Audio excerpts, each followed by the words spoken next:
우리 다니엘서를 보고 있는데 보통 제가 이런 마지막 날에 그 예언서가 나오면 살짝 저는 피해가요.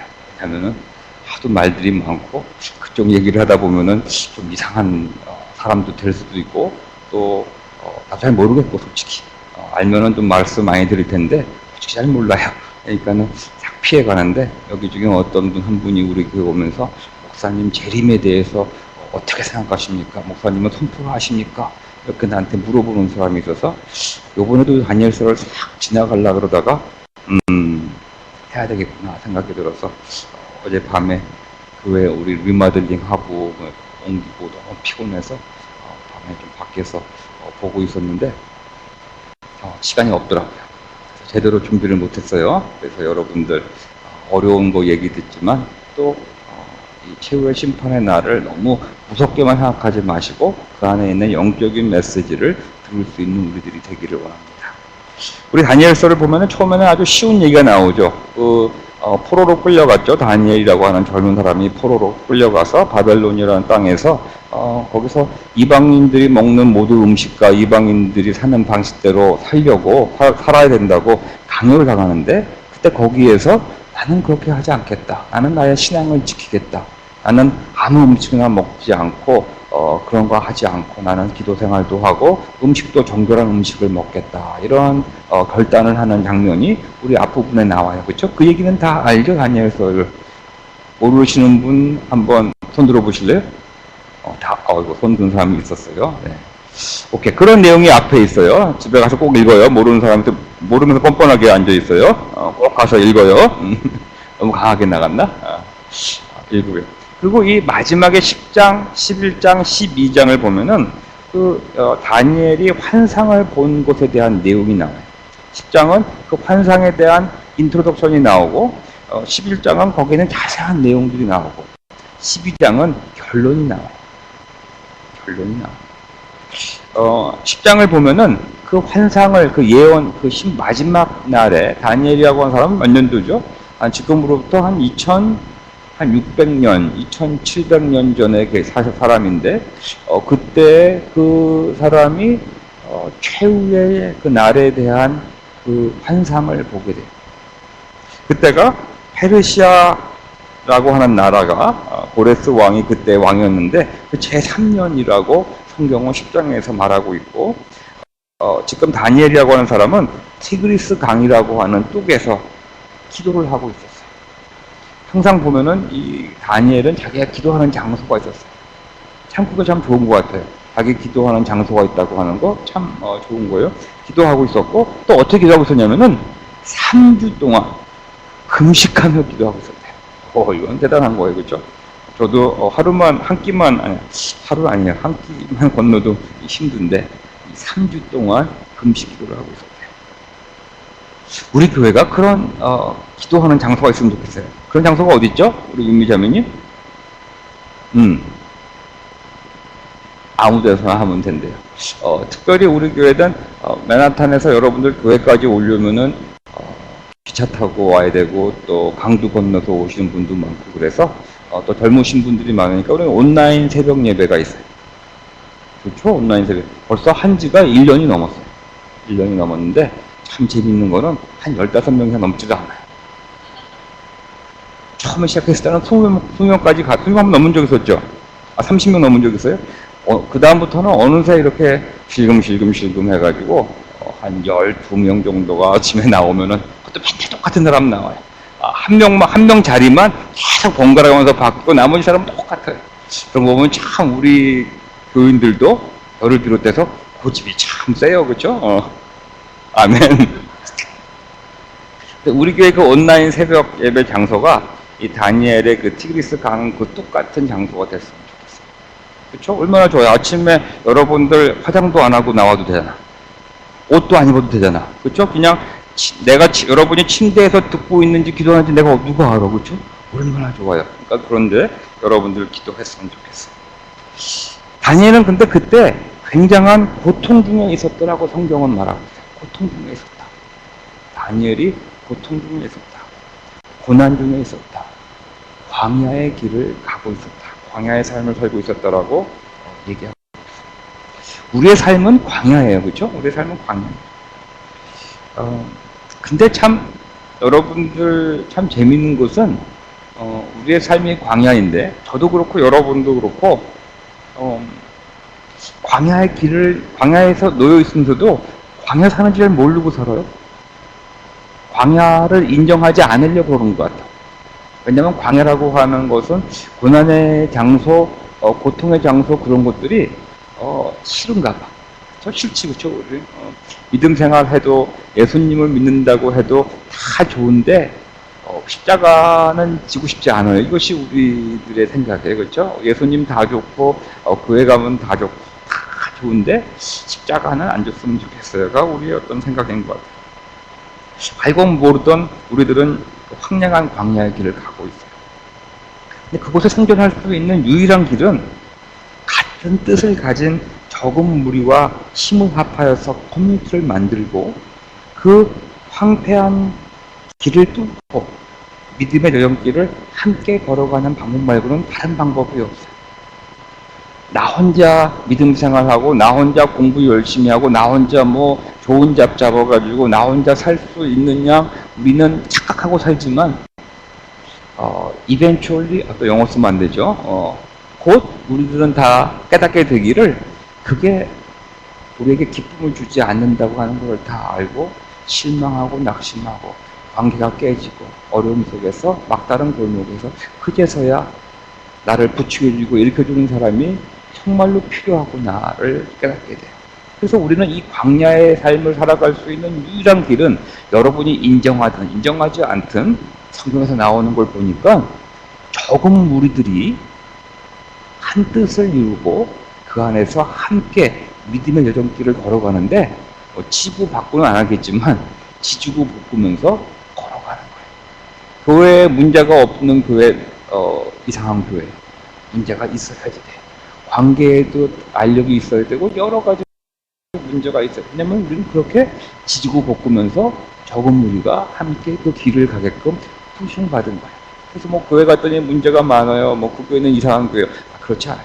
문제가 있어도 그 상황 속에서도 꾸준히 걸어가는 그러한 교회가 아름다운 교회. 그럼에도 불구하고 우리는 우리가 광야에 놓여 있음을 지각하지 못합니다. 잠시 주일날 목사님이 이렇게 서머리 해가지고 설교를 하면은 그런가 보다 하고 자각심이 조금 생기다가도 월요일날 바쁜 삶 속으로 들어가면 이 채바퀴 돌아가는 이 삶 속에서 그냥 그 자각심마저 다 잊어버려요. 그렇죠? 저도 그래요. 저도 설교 준비하다 보면은 이 금토일 아주 얼럿해가지고 성경 이 설교 준비하면은 저도 굉장히 깊숙이 들어가다가 월요일 되면 좀 쉬기 시작해야지. 난 충분히 주말에 정말 충분히 일했으니까 월요일 좀 쉬어야지. 그때부터 이렇게 없어져가지고 다 까먹고 살아요. 여러분과 저랑 똑같아요. 이런 채바퀴 같은 매너리즘에 빠져서 우리는 그냥 그 채바퀴만 돌리는데 정신이 없이 살아갑니다. 이러한 매너리즘 속에서 나올 수 있는 방법이 유일한 방법이 또 하나 있어요. 자, 우리가 광야에 살면서 할 수 있는 유일한 채널은 뭐였었죠? 커뮤니티를 이루는 방법이 밖에 없다 그랬어요. 그렇죠? 두 번째로는 이렇게 매너리즘 속에 빠져가지고 자기가 채바퀴 속에서 돌아가면서 자기가 추구하는 것이 뭔지도 모르고 그냥 허망된 삶을 그냥 걸어가고 있는데 그러한 매너리즘에서 빠져나올 수 있는 유일한 길이 하나 있는데 그것이 뭘까요?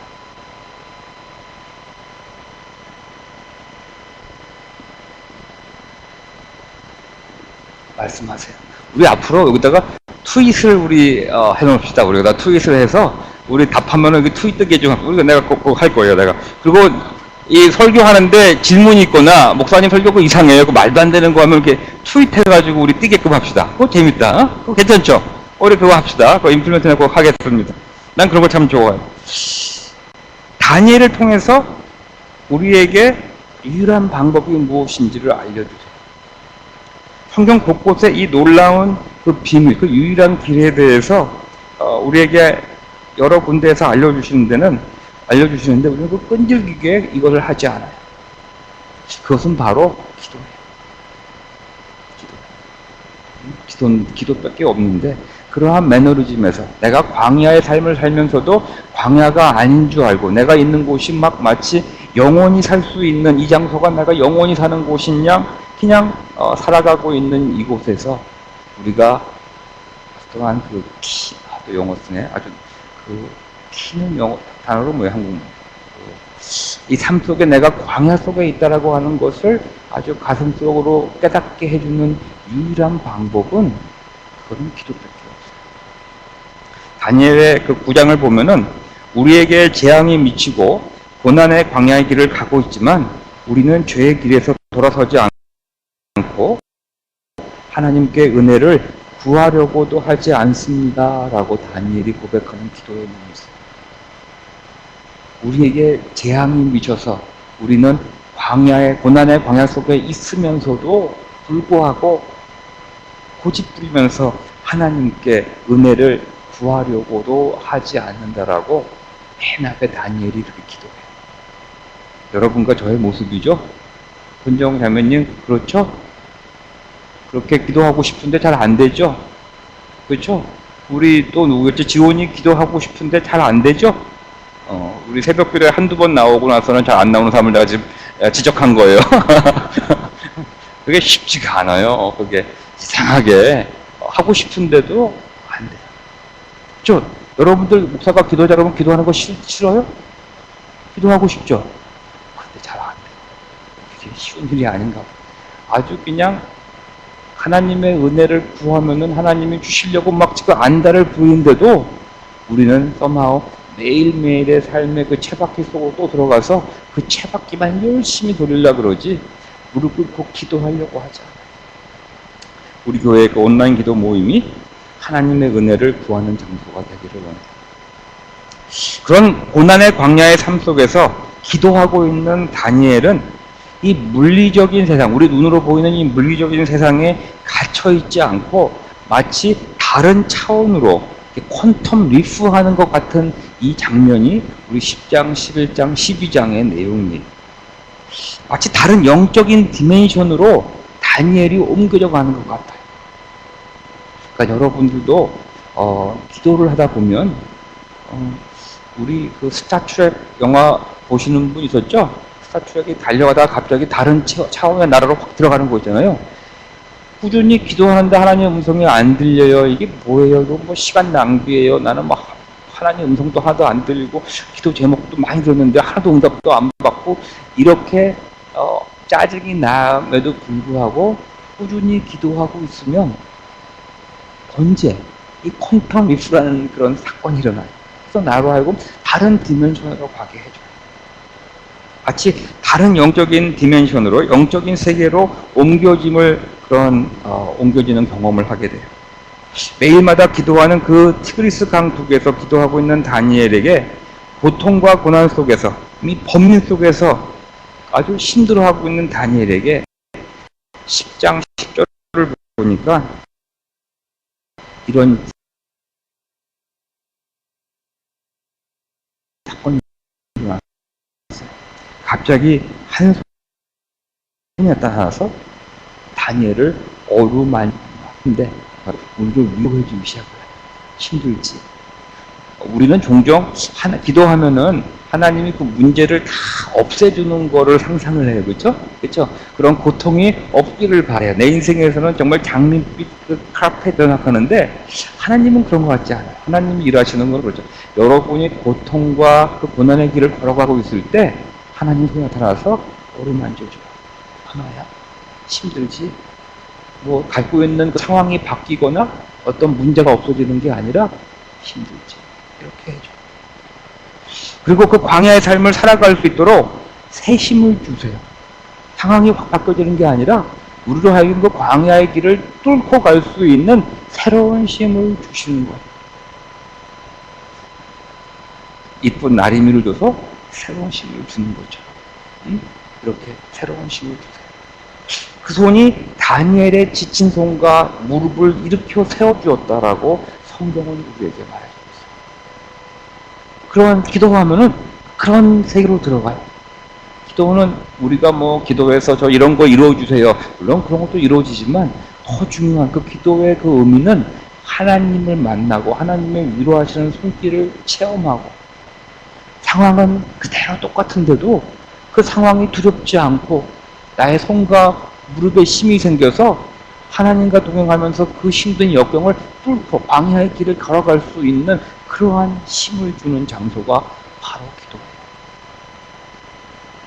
그리고 한 소리가 들려요. 참 재밌죠. 그렇게 안 들리는데, 그렇게 기도하는데 안 들리고 참 이상하다고, 목사님 저는 왜 안 들려요? 뭐 이렇게 와서 조금 기도 한두 번 한 사람들 대부분 뭐라 그러잖아요. 목사님 안 들려요. 그러는데 어느 날 그럼에도 불구하고 꾸준히 기도하고 있으면 한 소리가 들려요. 다니엘에게도 들렸어요. 무슨 소리인지 아세요? 이 소리는 진짜로 성 어거스틴도 들었고 저도 솔직히 들었어요. 기도하는데 들려요. 무슨 소리인지 알아요? 다니엘아, 너는 하나님의 큰 사랑을 받는 다니엘이다 라는 소리가 들려요. 뭐 다른 소리가 아니에요. 네가 그 기다리고 기다리고 고 기다리던 그 일을 내가 이루어주겠다. 너에게 어떠한 무슨 시험을 패스하고 변호사가 되게 해주고 뭐가 되게 해주고 뭐가 되게 해주겠다고 하는 기도의 응답이 그런 소리가 아니라 너는 내가 사랑하는 아들과 딸이다 라고 하는 음성이 들려요. 그거 이상 더 좋은 거 있어요, 여러분들? 모르죠. 또 여기 계신 분, 난 그래도 더 큰 직장에서 올라갔으면 좋겠고 공부를 잘했으면 좋겠고 이러한 음성을 듣기를 원할 수도 있겠지만, 하나님이 우리 마음속에 너는 내가 이 세상에서 가장 사랑하는 사람이다 라는 음성을 만약에 여러분 가슴속에 들은다면 아마 그 순간에 아마 이 세상에 바랄 것이 없다라고 하는 고백을 하게 될 거예요. 여러분들도 여기 뭐 데이트 못 해보신 우리 혜원이, 미안해, 혜원이만 빼놓고 사랑에 빠져보면 그 사랑하는 자가 사랑해 해줬을 때 그거 이상 완전히 뿅 가잖아요. 그렇죠? 그거 이상 뭐 좋은 게 뭐 있어? 그때 뭐 처음 사랑하면서 그래 우리 무슨 너 집 있니, 차 있니, 뭐 돈 많니, 은행 잔고증 꺼내와, 너 학교 성적표 가져와 안 하잖아. 그렇죠? 그 순간에는 너 사랑해라는 말 들으면은 그냥 그걸로 다 끝이에요. 더 이상 필요가 하나도 없어요. 하나님과의 관계도 그런 것 같아요. 하나님이 우리 마음속에 너는 내가 이 세상에서 가장 사랑해주는 지원이야? 라고 들었을 때 더 이상 바랄 게 없어요. 이런 위로와 음성이 듣고 싶으십니까? 듣고 싶으세요? 우리 금식할까요, 그러면은? 3주 동안 금식해야 되는데. 금식한다고 하는 의미는 뭘까요? 우리 음식을 안 먹는다라고 하는 의미도 물론 있어요. 하지만 더 중요한 의미는 자신을 이 세상과 구별하여서 죄된 길을 떠나고 세상의 풍조와 쾌락에서 자신을 구별하고 기도하며 자기의 광야 속으로 들어가는 것이 금식이에요. 다른 게 금식이 아니에요. 우리가 음식을 안 먹었다고 금식이 아니고 그건 고행이고 그거는 단식이고, 진정한 금식은 뭐냐면 자기 자신을 이 세상의 풍조와 세상의 죄된 그 모습과 구별하는 것이 금식이에요. 그리고 필요 속에서 자기가 광야의 삶을 살고 있음을 깨닫게 되는 것이 금식이에요. 이 광야에서 나에게 필요한 유일한 것은 돈도 아니고, 광야에 돈 짊어지고 하면은 여러분들 뭐 살 수 있어요? 살 것 하나도 없잖아. 그렇죠? 광야에 여러분들 학교 졸업증 가지고 간들 뭐 광야에서 뭐 도움 될 거 있어요? 나 같은 물 한 컵이 더 나을 것 같아. 그렇죠? 그 광야 속에 들어가서 나에게 필요한 것은 이런 게 아니구나. 내가 필요한 것은 하나님의 은혜구나를 깨닫는 그곳이 바로 광야고, 그것이 바로 금식이라고 합니다. 이해됐죠? 됐으면 감사합니다. 성령 하나님과 함께하는 이 살리트 속으로 들어갈 때 갑자기 가슴이 벅차오고 이 충만해짐을 경험하는 곳이 바로 광야입니다. 저는 그러한 경험을 여러분들이 다 하시기를 바랍니다. 아멘. 환경과 상황은 변한 것이 없지만 기쁨이 샘솟기 시작할 것입니다. 그리고 마음속에 성령 하나님의 음성이 들려오는데 나는 너를 세상에서 그 누구보다도 제일 사랑한단다 하는 그 하나님의 사랑의 고백이 여러분의 심령 속에 들려오게 될 것입니다. 아멘.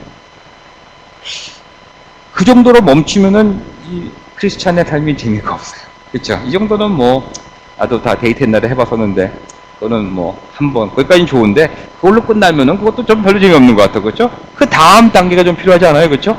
그렇죠? 그 다음 단계 좀 있지 않아요? 있어야 되겠죠? 그 다음 단계가 있어요. 하나님이 그 다음부터는 하나님의 나라에 대해서 이야기를 해주기 시작을 해요. 하나님의 나라에 대한 얘기를 해줘. 하나님께서 하나님의 나라에 대한 얘기를 들려주시고, 그래서 우리로 하여금 그 하나님 나라의 역사의 주인공으로 살기를 그토록 원하시는 우리를 하나님의 나라의 그 역사의 주인공으로 살기를 정말로 간절히 그토록 지긋지긋하게 원하시는 그 하나님을 여러분이 만나게 되는 곳이 바로 광야예요. 참 이상하죠? 아무것도 없이 광야 속에 들어갔는데 그곳에서 우리 누굴 만나냐면은 하나님의 나라의 얘기를 해주시고 나는 너를 통하여서 이 나라를 세우겠다라고 하는 그러한 만남을 만나는 곳이 바로 광야예요.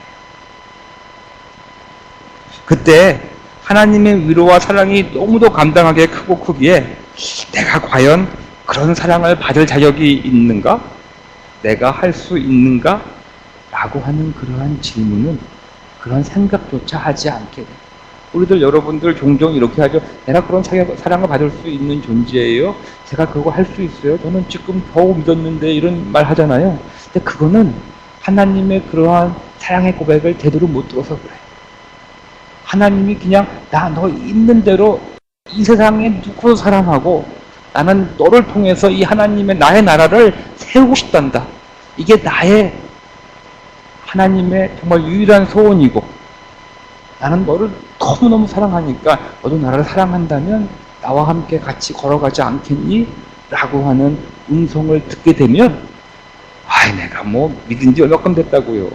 제가 성경도 모르는데요. 제가 이거를 받을 수 있는 자격이 있나요? 이러한 질문이 사라져요. 이러한 생각들은 성경을 1000번, 10,000번 읽어도 우리 6주 코스를 들어도 없어지는 것이 아닌데 여러분이 기도 속에서 광야 속에서 하나님을 만나고 하나님의 사랑의 음성이 여러분의 가슴 속에 들려지면 그때는 내 자신이 어떤 모습인지 어떠한 정말 죄 중에 빠져있는 그 사람이든지 정말 극악무도한 사람이든지 어떤 사람인지 관계없고 나를 택하셔서 나를 통하여서 하나님의 나라를 세우시려고 하는 그 하나님 때문에 내가 힘을 얻고 하나님과 동행하게 되면서 저 여기 있어요. 제가 갈게요. 심지어는 예레미야에게 자기 나라의 심판을 예언하라고 하는 그 어려운 길도 예레미야는 아니에요. 제가 갈게요 라고 하는 고백을 하게 됩니다. 하나님의 나라의 역사에 다니엘을 초대하기 원하시는 하나님은 기도하는 다니엘에게 먼 훗날의 계시를 주시기 시작합니다. 그 먼 훗날의 시작은 그때 너의 백성을 지키는 위대한 천사장 미가엘이 나타날 것이고 그리고 나라가 생긴 뒤로 그때까지 없던 어려운 때가 올 것이다 라고 얘기를 하십니다. 참 이거 신기한 얘기 중에 하나예요. 하필이면 이렇게 어려운 일이 일어나는 그 역경이 일어나고 환란이 일어나는데 천사장 미가엘이 나타난대요. 그때 천사장 미가엘은 누구냐면 이스라엘과 우리들을 지키는 어떠한 천사의 그 장이죠. 천사의 장이죠. 천사장이죠. 천사장인데 그 사람이 나타나가지고 이러한 환란을 일으키기 시작한대요. 이상하지 않아요? 난 영화 제목을 까먹었어. 어떤 영화 제목을 보니까 그 천사장 미가엘이 우리 인간의 모습으로 나타나가지고 막 세상을 어지럽게 하는데 나중에 그 분이엘인가 뭐죠? 천사도 뭐야? 가브리엘하고 혹시 장선이가 요새 가브리엘하고 막 싸우는 그 영화가 있었어요. 그 영화 뭐죠? 리전? 나랑 코드가 똑같아 쟤는. 가서 그거 봐요. 아마 이 성경 구절 때문에 그 나온 영화 같아. 이 천사장 그 미가엘의 천사장 마이클이 마치 우리를 괴롭히는 사람으로 이게 표현이 돼. 말이 안 되죠. 그쵸? 천사장인데 우리를 지키는 천사장이 그런 일을 해요. 이게 무슨 말일까 하고 진짜 고민에 빠졌어요, 제가. 우리 누구가 생각이 나면서 이거 어떻게 설명해 주나 하고 내가 아주 고민에 빠졌어. 근데 가만히 생각해 보니까 여기 아기 낳으신 분들이 몇 분 있으니까 아마 그분들은 끄떡끄떡 거릴 거예요. 아기 낳을 때 그 산모가 병원에서 이제 아기를 낳으러 갈 때 의사가 하는 게 뭔지 아세요? 이제 아기를 막 낳으라 그럴 때 여러분들 다 여기 19살 넘었죠? 제일 먼저 하는 게 그 양수를 터뜨리는 거예요. 의사가 터뜨려요, 의사가. 아니면 너무 늦으면 산모가 너무 양수가 터져가지고 오면은 굉장히 위험해 있는 거예요. 그 아이도 위험하고 산모도 위험해요. 근데 새 아기가 태어나기 위해서, 저 어린 나림이 같은 애가 나기 위해서 제일 먼저 하는 것이 뭐냐면은 의사가 일부러 고통을 주는 일을 해요. 터뜨려요. 그리고 진통이 시작되기 시작해요. 그치, 나림이 엄마? 자연 터져? 그치? 저렇게 자연적으로 터지는 것이 좋은 거예요. 하나님의 때가 된 거지. 안 터지는 자들은 터뜨려요. 내가 안 나서 그렇대. 맞는 말이네, 안 나서. 하지만 나는 다 봤어. 자기는 못 봤을까? 나는 봤어. 터뜨려요.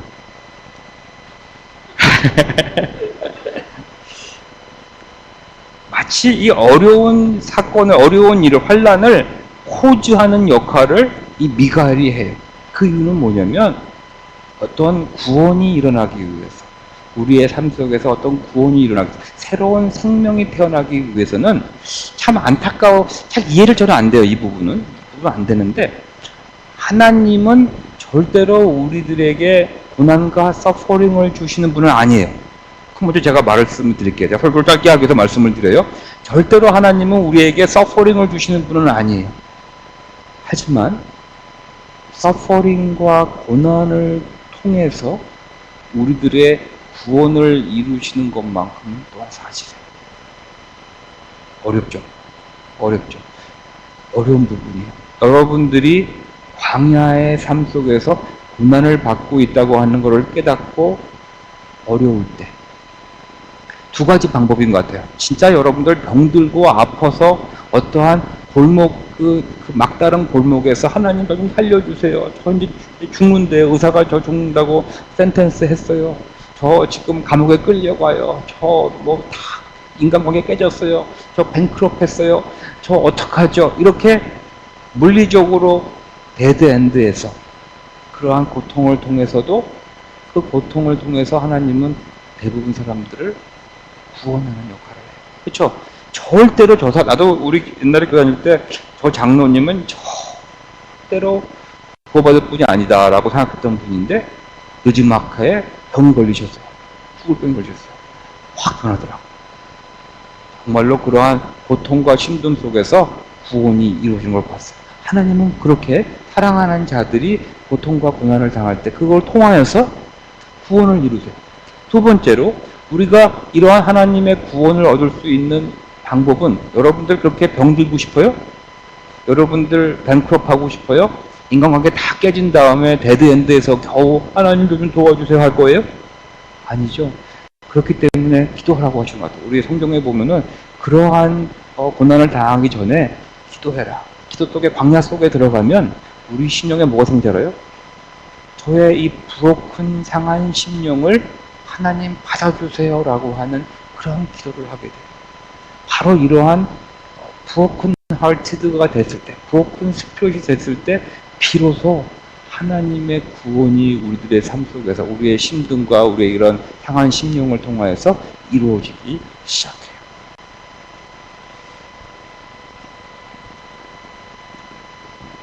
하지만 우리 광야의 길을 가고 있으면서도 하나님을 찾지 않고 찾지 못하는 사람들을 자신이 광야의 길을 가고 있음을 가르쳐주기 위하여 고난과 서포링을 사용하신다라고 말씀을 드리고 싶어요.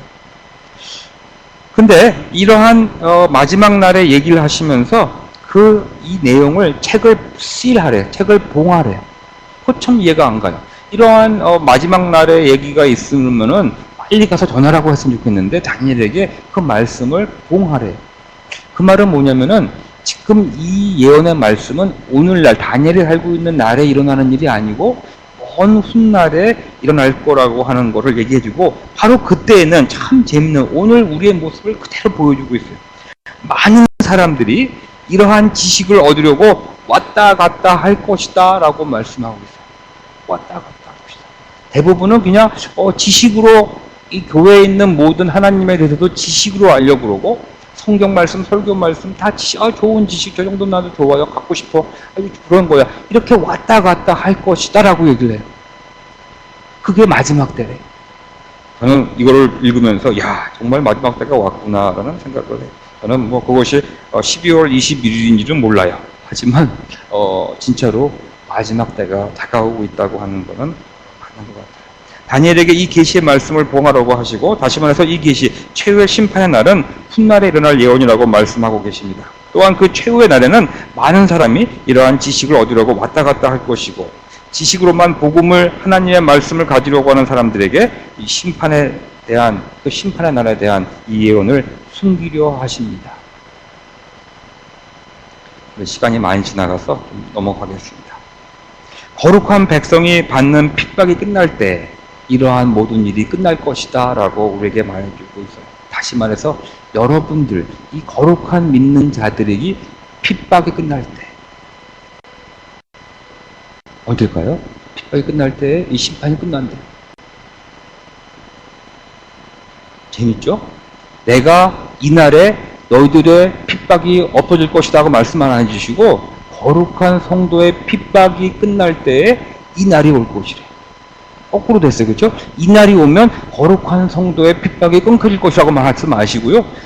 거룩한 성도들의 핍박이 끝날 때 이 최후의 날이 올 것이다 라고 말씀하고 계세요.